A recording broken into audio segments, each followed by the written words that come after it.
Hello and welcome. We are here today to get into the headspace of some outstanding education leaders and CPCO associates. Today's conversation will focus on the work of Catholic leaders to support student mental health. This podcast is part of a larger project done in partnership between the three Ontario Principal Associations and School Mental Health Ontario, and includes webinars, a whiteboard animation, podcasts, and resources posted on the CPCO website. My name is Deirdre Kinsella-Biss, and I am the project lead for CPCO for this leadership series on school mental health. Before we start today, I wonder if we might begin with a land acknowledgement and a prayer. This land, as we know it today, is rich in history and modern traditions of many First Nations, the Métis, and Inuit. Our Catholic social teachings call us in solidarity with our Indigenous brothers and sisters to honor and respect the four directions, lands, water, plants, animals, and ancestors that walk before us. All these wonderful elements of creation exist, gifted to us by our Creator God. No matter where you are on Turtle Island, which is now known as Canada and the United States, you are always on Indigenous territory. It is an important act of reconciliation to know on whose land we stand on and work together in the spirit of the treaties which covers those lands. I ask you now to please join us in the opening prayer. In the name of the Father, the Son, Holy Spirit, amen. Dear God, thank you for the blessing all those who work within our Catholic communities with their calling to teach and serve as Jesus did. Give them a spirit of grace and compassion always. Bless them with strength and endurance to perform their many tasks, especially during challenging times. May they know and feel the deep gratitude of those whom they teach.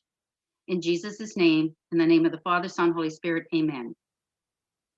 Thanks, Deirdre. My name is Judas Desjardins. I am a principal with the London District Catholic School Board, and I have served both as an elementary administrator and as a system principal in the area of special education. I am currently working on secondment with School Mental Health Ontario as the portfolio lead to support principals and vice principals with mental health literacy and everyday practice. School Mental Health Ontario works with the Ontario school districts to enhance student mental health through the use of evidence-based strategies and services. We are a provincial implementation support team. We provide leadership and guidance about best practices in school mental health, including tailored co-created resources and training. My name is Jennifer Harvey, and I'm currently a principal in the elementary panel with Durham Catholic District School Board in Whitby. Previously, I worked at system level as a student services coordinator, working with both the secondary and elementary panels. My name is Kate Remes. I am currently an elementary principal with Durham Catholic District School Board. I am serving the Catholic school community of St. Josephine Bakita in Ajax, and that is an elementary school. I have had the privilege of being an administrator in both the elementary and secondary panels, and just like my colleague Jennifer, have worked at the system level as a student services coordinator in special education. My name is Michelle Neville, and I'm the mental health leader with the Catholic District School Board of Eastern Ontario. And our school board goes around Ottawa. It does a horseshoe around Ottawa. So we're out in the Ottawa area. My background, I used to be a nurse. Well, I am still a nurse, but I used to be a nurse working at CHEO. And I worked in inpatient mental health with students who were really struggling. And then I became a mental health and addiction nurse working in the various schools. And now I'm the mental health leader at the school board. And mental health leaders, for those who might not be aware, there's one in every school board. There's 72 mental health leaders in total because there's 72 school boards in Ontario. And we support both the elementary and secondary schools throughout our board. So how about we start talking a little bit about the critical importance of creating caring, safe, and supportive schools. In everybody's leadership role, how do you begin to support the work and create the conditions for a mentally healthy school? I know for us, we really recognize that relationships are key. Without relationships, it's really difficult to support a student's mental health, if not impossible. It's key to really support that relationship building in the school environment. But there's really no magic formula. It's not, something that we can tell you exactly how to create a caring relationship with a student. Everybody's kind of already doing this in their own way, and just simple things like asking kids how their soccer game went, or you know, how their dance lessons are going, or how their home life is going, and just getting to know the kids on a deeper level than just a student in the classroom or a number. That's so key. Michelle, as a mental health leader, I think you're speaking to tiered one of the AIM model. That tiered one are those conditions around welcoming and including, understanding, promoting, and partnering. So thank you. And I know through your work as a school mental health leader that you then help principals and vice principals to also create those conditions so that every student is walking into a school that feels safe, that feels welcoming, feels that they're understood, including their families as well. So I wonder if Jennifer, Kate can share some of the examples that they're currently practicing in their buildings. I agree completely. And the piece about relationship that Michelle mentioned really is key. And I also believe in relation to that if we don't relate it to the context for staff and our school community and show the value to them, there is less opportunity for them to see why we are learning this, how it is going to benefit their role, their students, their classroom community. We all need to have a shared understanding. This work cannot be done alone. Everyone needs to be on side, which is why it's so important for everybody to understand how this directly affects them, both personally and professionally, and how we can get staff to buy in so that it's not seen as an add-on. We have so many things added on each year, each day, honestly, from the ministry and from our board and from all different angles. People want to get their learning in and make it the most important. But honestly, this is nothing new. So I think it's really important that staff understand that and that we clearly articulate that so that they don't see it as an add-on. And Jen, I totally agree with how you say that piece, that there is a collective piece here, that we all have, a responsibility to play a role and to be working together to ensuring that we have these positive school climates and that we are supporting mental health and well-being. I think that's why the resources with School Mental Health Ontario are so integral, because it's not that add-on. It is actually giving us the language, a common language, and pulling together those things that we are already doing in the school. Those resources such as the Faith and Wellness, a daily mental health resource, and the Everyday Mental Health in Class resource, it gives us that shared common language that we're using with our students, with our staff, and with our parent community, that there is that collective piece, offering strategies, offering conversation starters, and knowing that we are doing that tier 1 intervention, that we are not the holders of tier 2 and tier 3. We are the ones that are doing the welcoming, doing the including, all of those pieces in tandem with our Catholic graduate expectations, with our Catholic social teachings, and making that that foundation for our schools so that it's that common sense of coming together. Absolutely. Thanks, Kate and Jennifer. I hear you talking about some of the resources that we have at School Mental Health Ontario, but I know that there's a leadership piece there as well. You are obviously giving permission to your staff to intentionally use the resources to create a place where everyone feels that they're safe and that they are respected for who they are with their identities and so forth. So thank you for sharing those pieces, but also thank you for giving your staff the permission to slow down, to focus on student mental health and well-being before they go deep into the academics and the curricular part of the work that teachers do as well, or educators do. Michelle? I just wanted to add a little bit around the tiers system that School Mental Health Ontario has been working with. So we mentioned it a little bit and alluded to it, but tier 1, as you mentioned, is really that bottom tier that's really foundational. So if you think of it as a triangle, it's sort of the base of the triangle, and all those things that are needed for everybody to be successful at school, no matter what kind of a student you are or where you're coming from. Everybody in schools needs these things. So things like feeling safe at school and feeling like somebody cares about you, those are really, really key to being successful for everybody.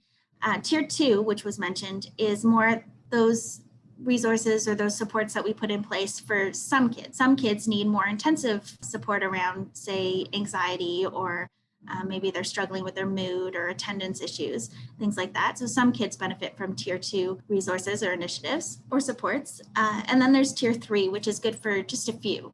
And those are the kids that are really, really struggling. So kids who are having suicidal ideation or homicidal ideation, or, there's child abuse going on at home or something like that, where we really have to intervene immediately and have really targeted intervention to support those kids. So I just sort of wanted to follow up with that.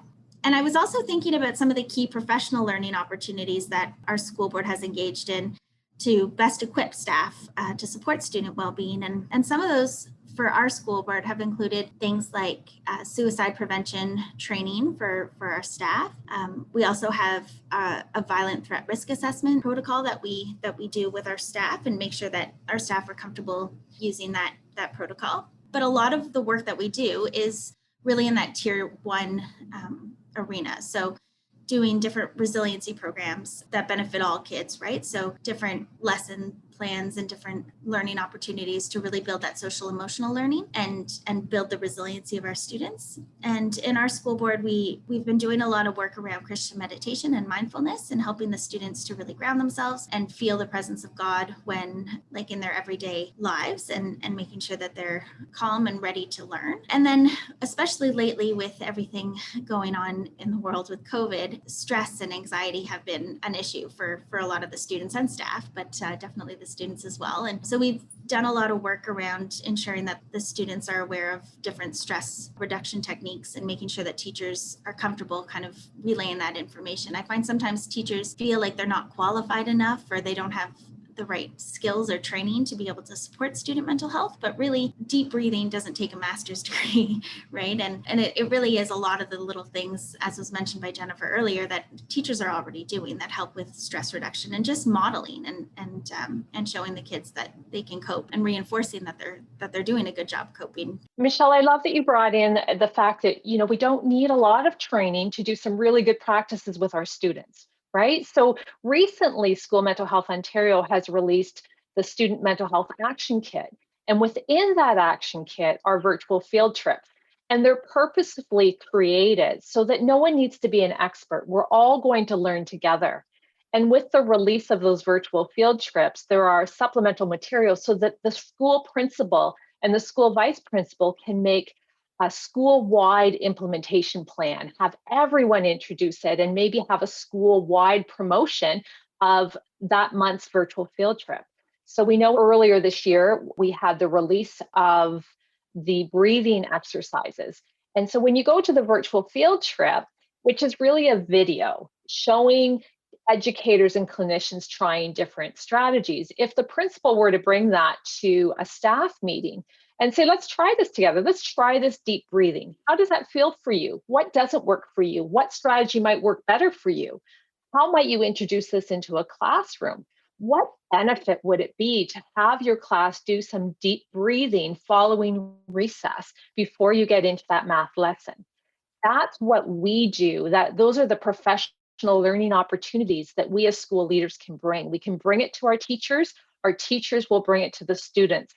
And as you said, Michelle, these virtual field trips are set up so that the teacher doesn't have to be really well experienced on belly breathing or other breathing strategies. The field trip is designed so that they can learn with their kids. So thanks for bringing that up. And Michelle and Judith, in addition to that, mentioning the idea of leading by example and your example about deep breathing. For myself, that's one thing that I have really tried to work on is, walking the talk. And every staff meeting that I have, I begin with the staff arriving to a darkened room, not dark, but the lights dimmed. And I use the Calm app, but there are many apps that are available for staff to use with calm, quiet music playing. And we always start every staff meeting with deep breathing. And it's just a way of focusing after a busy, hectic day that we all have. And I think it's a great way for staff to see how quick and easy it is. And then they themselves, hopefully, are experiencing the benefits of it, which will then motivate them in turn to take it into their classroom. I've given many suggestions for staff as well on how they can use that, as we talked about just a minute ago too, recess and lunch, and when the kids come in and they're all heightened, or after gym, those unstructured blocks that have a lot more freedom, art, music, things like that, that kids might need an opportunity to get centered again. Very easy, very quick, and very seamless. And I have seen it in many classrooms within my school. There's teachers who have really bought into this mindfulness piece, how seamless it is, because the kids, as we know, love routine. So if there is a routine that the students come into after recess and they begin their deep breathing and the quiet music is already playing, it literally can be a minute. So in an environment where staff are very curriculum and learning time conscious, this doesn't take any extra time, right? So it's a good way to get everybody centered and get everybody back on task. The other part I'd like to mention too is the importance of including parents and families. It really is a community approach that we need for this. Yes, we have students for a large portion of the day as educators, but parents also have their children, of course, on the evenings and on the weekends. And so the common mental health literacy that we are using, the language, the understanding, it really needs to be consistent so that children aren't getting mixed messages. And when they come home and have these conversations with their parents about something that they learned in class, the parents know what they're talking about. One of the ways that I do this is through my newsletter. So I will always give a family tip on mental well-being or mental wellness, and I will alternate between physical activities, more emotional sorts of practices and strategies, and different food pieces too, because we know nutrition has a bearing on our mental wellness. So all of these kinds of things I found in the resources from school mental health. And I bring them out in all of my staff meetings, my divisional meetings, my weeks at a glance for staff, so that it's constant and consistent. Further to what Jennifer was sharing there, I love that approach about talking about that it is a whole community approach. And I think of, Jennifer, the schools that you and I have served over the course of our career. And often that piece is difficult to kind of get people used to talking about mental health. And I think that and well-being. And I think the key to this is that it is not an event. It is not something we talk about on Bell Let's Talk Day only, or during the first week of May during Children's Mental Health Week. It is something that is part of the everyday that we are talking about these things, but also practicing and putting into action. What does this look like? What does it sound like? I know that we've done a lot of work in our schools around, even when we came back in September, we talk about the first 10 days, what the first 10 days, and if I'm recalling correctly, I believe the resource also says and beyond, because we know that our students often need those first 10 days to connect, to get settled, to form those relationships with their educators, with the staff in the school. And I know when we came back from remote learning to be together again, we did it all over again. It didn't matter that we were in February and halfway through a year. We are making sure that we are putting those pieces into practice. And I know Durham Catholic during remote learning, had launched our mental health moments on our website, to that link with the resources from School Mental Health Ontario, to make sure that we are reaching that community.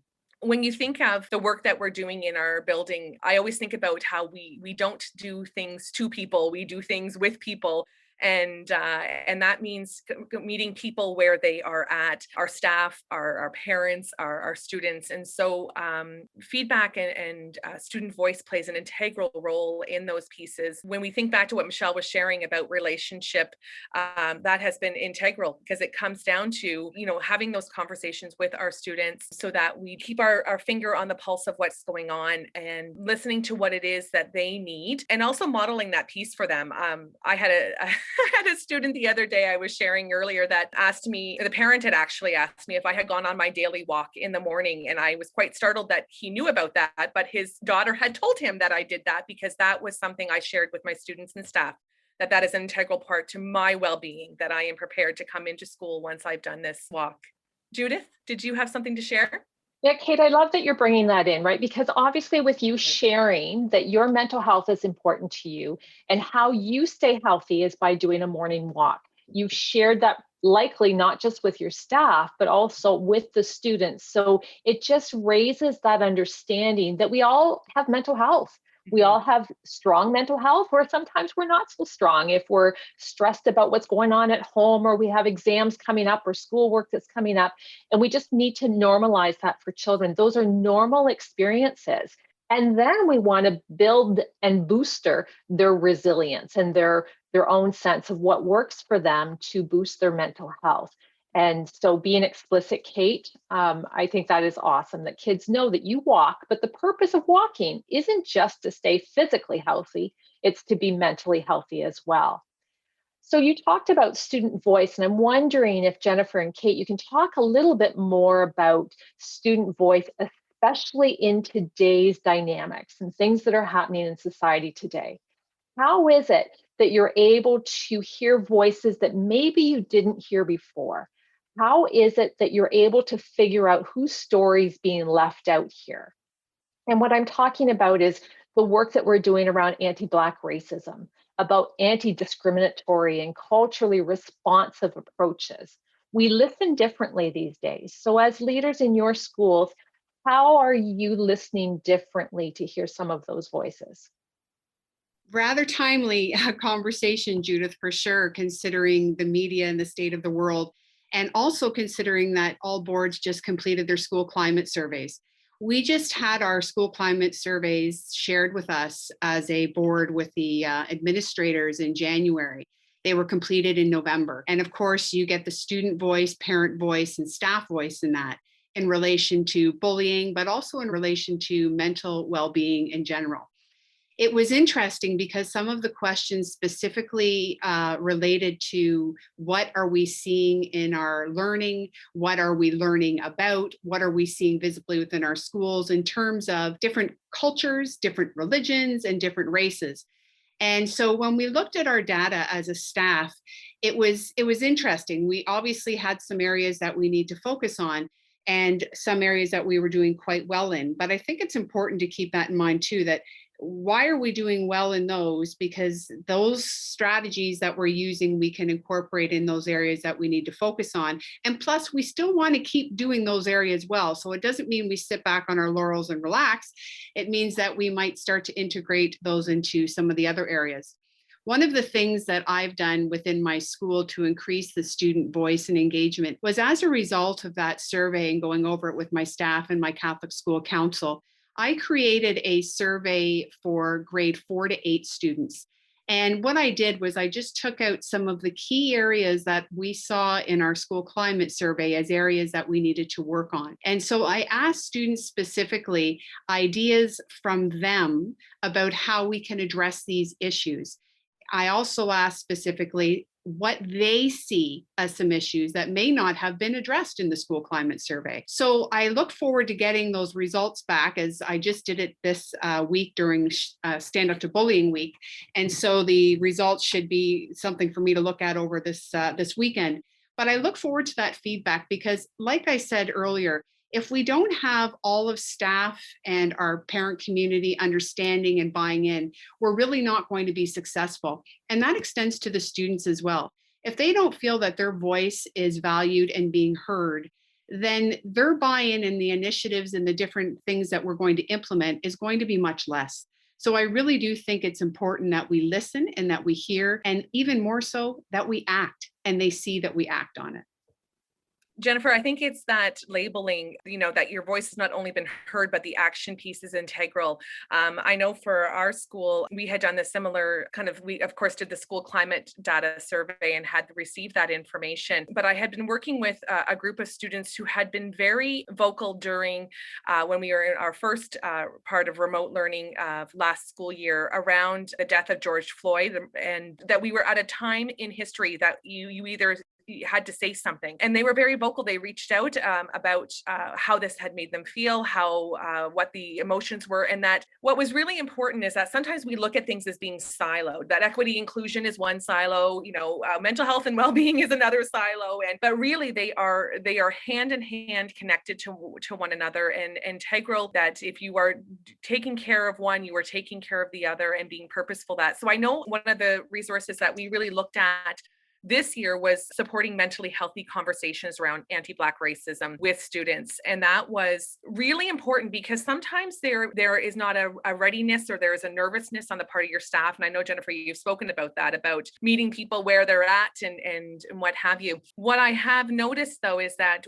the time is now, and even if we are feeling uncomfortable about these pieces, we must say something. There cannot be silence on any of these topics because our kids are talking about it, our parent community is talking about it, and we are in the business of education, which is integral and a resource to be able to speak to these pieces. So that has been something that we have really unpacked in our building. And the same thing is in making sure that we are listening to the feedback from the students. I am often cognizant of the students that we are not hearing from and trying to find ways that we can to reach out to them, whether it is a side conversation, and that again comes back to those relationship pieces.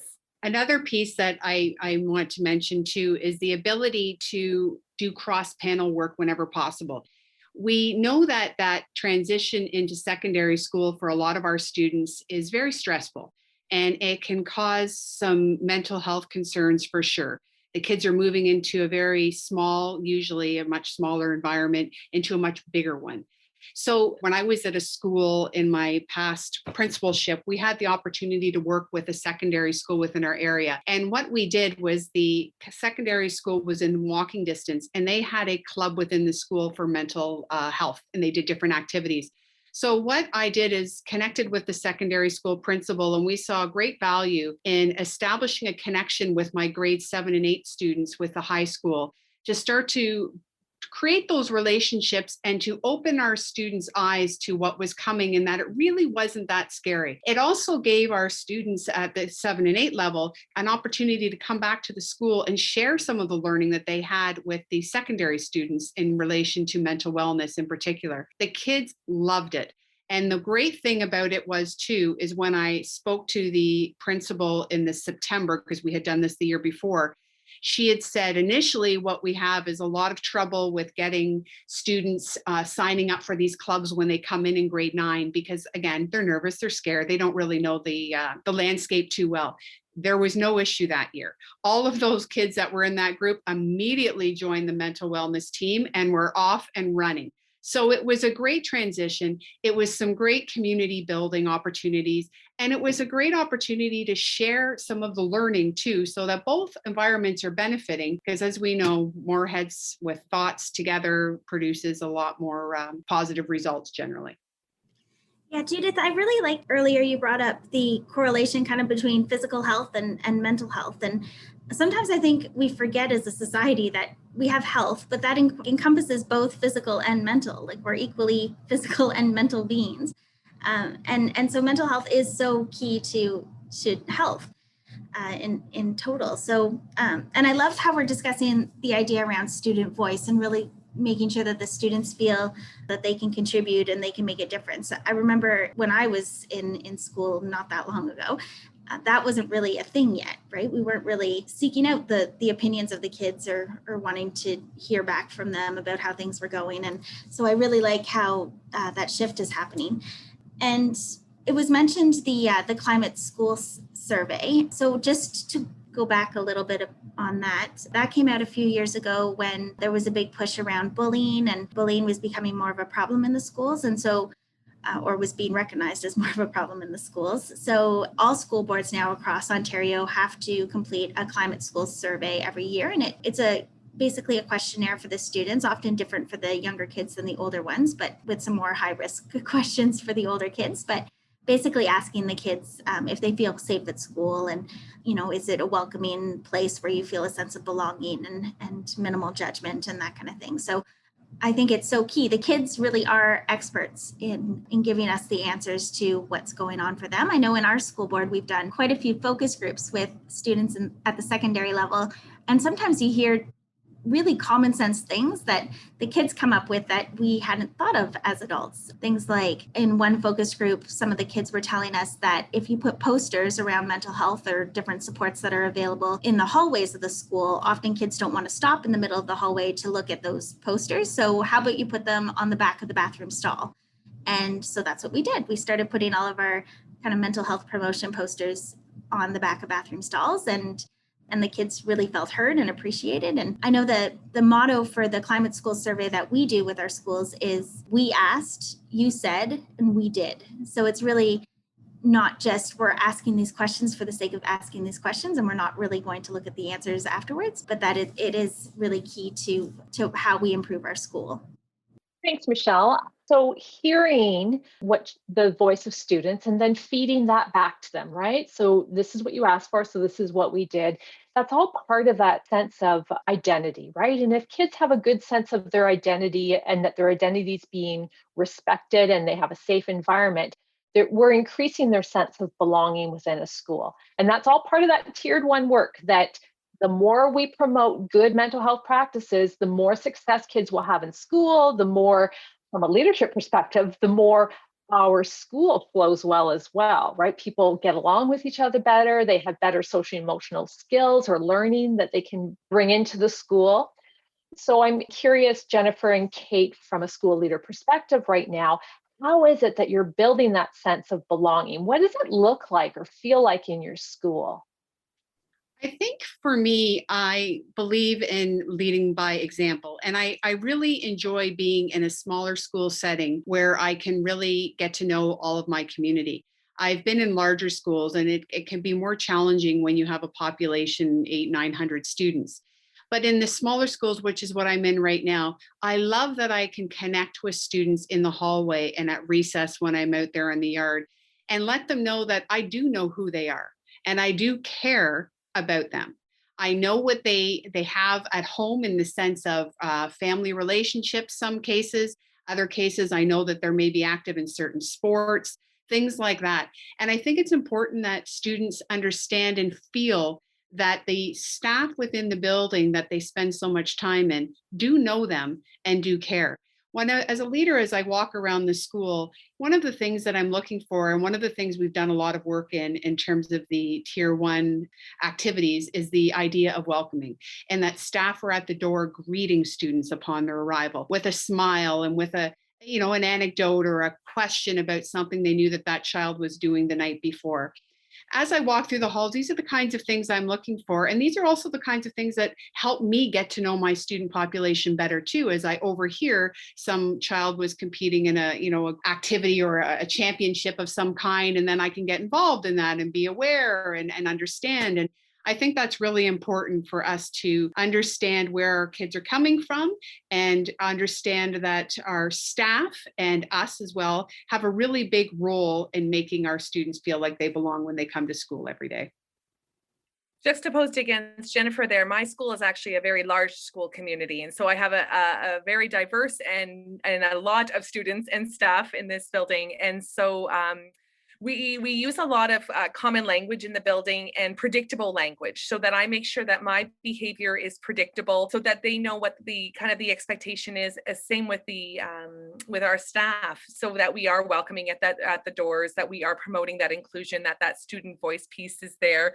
I end the announcements each day with remember, here at St. Josephine Bikita, we are a family. We love each other, we care for each other, and we look out for each other. And so much so that I actually had a student the other day. There was an altercation and he said to me, "I thought you said we're a family." Well, that kid's not acting like a family member, but it's because they have heard, and there's been an expectation of that piece. We went, I do something every morning where I visit all the classrooms in the morning, and when I pop my head in, they know exactly what I'm going to ask, which is to ask them how they're doing. And they immediately have their thumbs ready up, either up to tell me that they're doing well, to the side and down. The teachers do the same for me. I know that I'm looking to see how students are doing so that I can follow up with them if I notice that a child has had a thumb down for a few days. And we have those conversations around, it is okay to have days that your thumbs are down or to the side, that it's a so-so day. But if it becomes like too many days that way, you've got to tell someone and make sure we check in. I start my staff meetings the same way. And my staff know immediately when we begin our virtual staff meetings that they're going to show me how they're doing. And I do make sure I follow up on that piece, because it's not just an exercise we're going through here. It is about looking out for each other and making sure that if we are saying, "Hey, I am just not feeling it today," that someone is checking in on us that way. So clearly, Kate and Jennifer, you're creating these conditions, a place where everyone feels that they belong, and you're modeling that for your staff. Sometimes the staff are asking for more ideas or more suggestions, and what else can they do to make wellness part of their everyday practice. And someone mentioned it earlier, but I'm just going to be really explicit about it here, is the Faith in Wellness. It's a daily mental health resource. So it's got practices that can just be done every day within their day as it is appropriate to come up. Another resource I really want to point out from School Mental Health Ontario that can be adapted for our virtual learners or our face-to-face learners, it really doesn't matter, is the class conversation starters. It's just a really good way to bring in reluctant learners or to create situations where everyone can find their voice and then want to share and find that sense of their commonalities and celebrate their differences. So a couple resources I just really wanted to bring forward. So Michelle, I'm wondering if you can start us off with some of those conditions then, those organizational conditions that we can do as school leaders, and practices that we can bring in, those leadership structures or strategies that School Mental Health has shared with you that maybe you can share with us.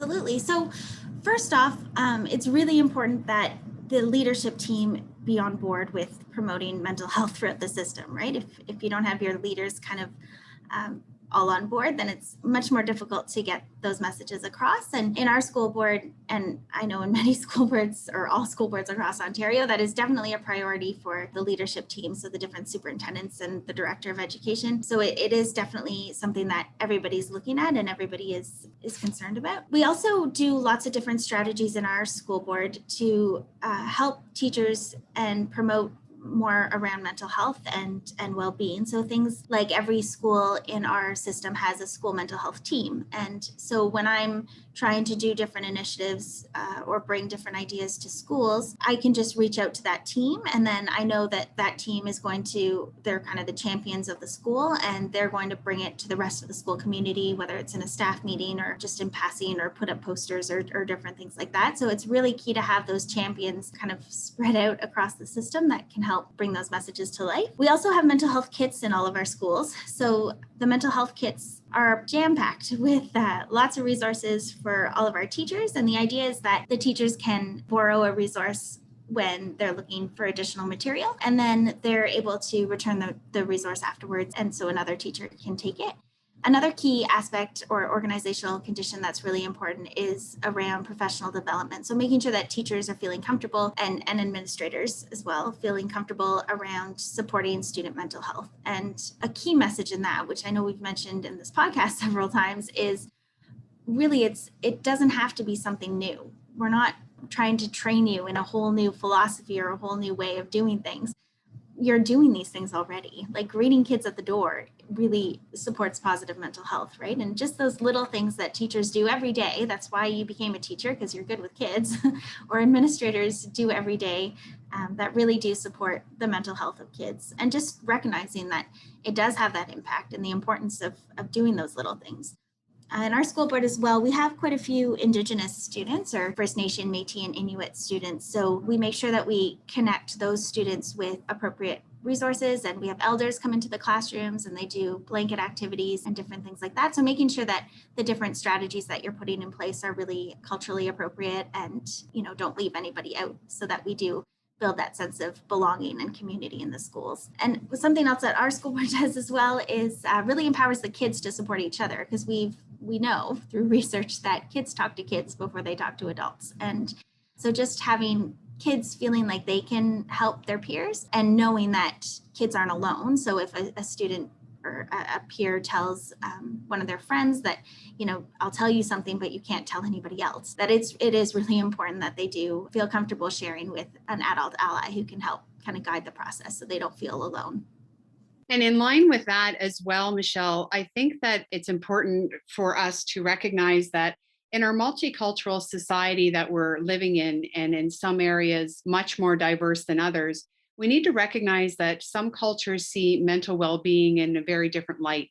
And so it's important for us to make sure that we're being cognizant of those different cultural backgrounds, so that number one, we're not offending, but also number two, so that we are getting buy-in. And the only way to do that is to be culturally sensitive and understanding where our students are coming from, where our parents are coming from, so that they don't see it as something that is intrusive or something that is out of our bounds, because really it's within all of our bounds. And so we need to understand that. The other part that I thought of too, when we were talking about how do we, or in terms of our leadership structures and making sure that everybody is on the same page, I think it's really important to point out, as we mentioned, I think Kate mentioned this, that we meet staff where they're at.